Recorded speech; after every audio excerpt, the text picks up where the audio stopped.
Meanwhile, we're also getting more details on the Tupac Shakur murder investigation. ABC News is learning more about the target of this week's police search and what they took from his home. Have determined that he's played a significant enough role to be charged with the murder.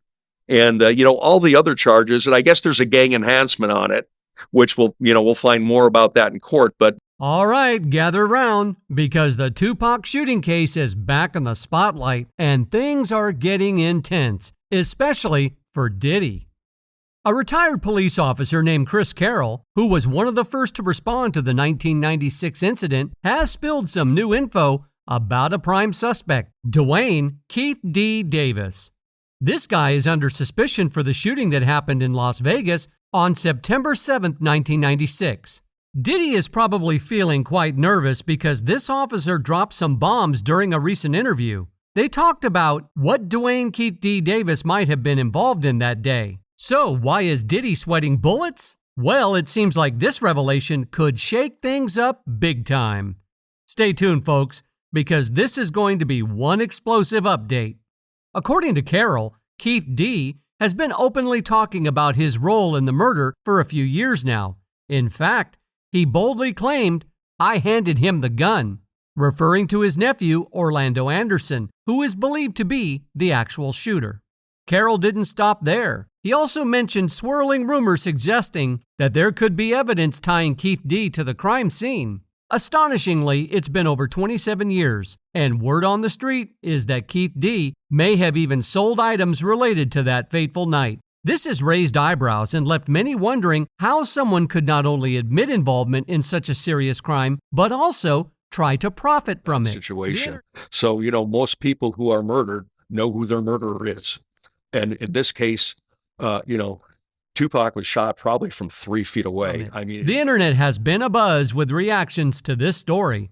Some folks believe the officer's account, with one user noting that it all seems quite genuine. However, they couldn't help but express their frustration over how a legend like Tupac may have lost his life over what appears to be a petty gang dispute and a series of unfortunate choices. Others have delved deeper into the mystery surrounding Tupac's murder. They've suggested that it was too well orchestrated to be a random act of violence, even hinting at the involvement of an undercover FBI member posing as death row security during the events. Some believe that this goes beyond mere retaliation and might have been part of a larger conspiracy. But here's the kicker. Some have questioned whether bringing Diddy to justice is even a possibility at this point. They argue that the case is ancient history. Diddy has plenty of resources and high-powered lawyers from years past, and frankly, it's a done deal. Now the plot thickens as authorities recently uncovered bullets at Keefe D's residence. These bullets have been sent for forensic examination to determine if they are linked to Tupac's death. Additionally, during a search warrant at Keefe D's wife Paula Clemens' residence in Henderson, Nevada, Las Vegas police recovered several .40 caliber bullets. Keefe D, once a member of the Southside Compton Crips and the uncle of Orlando Anderson, who's long been associated with Tupac's alleged killer, has not only admitted involvement in the rapper's 1996 murder, but has also pointed fingers at Diddy for getting him entangled in this mess. Now, the most interesting part of the story is that Chris Caroll isn't the first detective to piece together the puzzle of Tupac's murder. Back in 2006, Biggie Smalls' mother, Valletta Wallace, decided to reopen her son's murder case. She filed a massive $500 million lawsuit against the LAPD, alleging a cover-up of her son's death. This legal maneuver reignited the investigation and brought it to the desk of LAPD Detective Greg Kading. During his probe, Kading began connecting the dots and arrived at a bold conclusion. The murders of Tupac and Biggie were connected. According to Kading's 3-year investigation, it seems like Puff Daddy might have put a $1 million hit on Tupac and Suge Knight. It all goes back to that famous rap beef involving Puff and Biggie.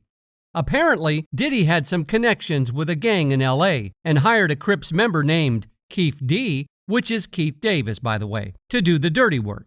But wait, who pulled the trigger on Tupac?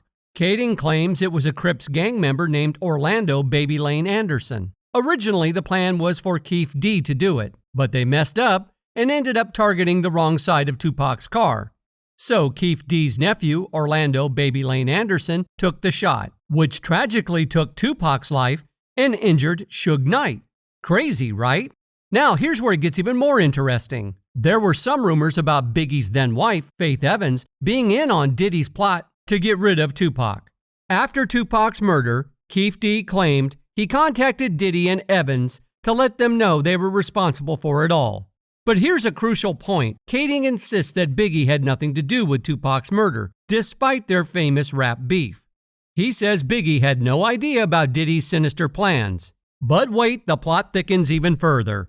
After Tupac's murder, Suge Knight supposedly sought revenge by hiring a Bloods gang member named Wardell Poochie Foos to take out Biggie. Poochie allegedly received $13,000 for the job and fired shots at Biggie's car while he was leaving a party thrown by Vibe magazine. Sadly, Biggie didn't survive. But here's the kicker. The LAPD eventually dropped the investigation, even with all the digging Kading did. They managed to brush off the $500 million case brought on by Biggie's mom. Kading, though, got removed from the task force due to a separate internal affairs investigation, but he was cleared of any charges. Some folks still see him as a rogue cop. Now, for the alleged murders, Orlando Baby Lane Anderson and Wardell Poochie Foos both reportedly passed away from unrelated causes. So, even if all these claims are true, the individuals directly responsible for the deaths of Tupac and Biggie aren't around to face justice. Apart from official police investigations, there has been a ton of hints and rumors within the rap industry linking Diddy to Tupac's death. In 2018, the rap world was stirred when Eminem released his diss track, Kill Shot. While aimed at Machine Gun Kelly, it also took a direct shot at Diddy, suggesting his potential involvement in Tupac Shakur's infamous murder.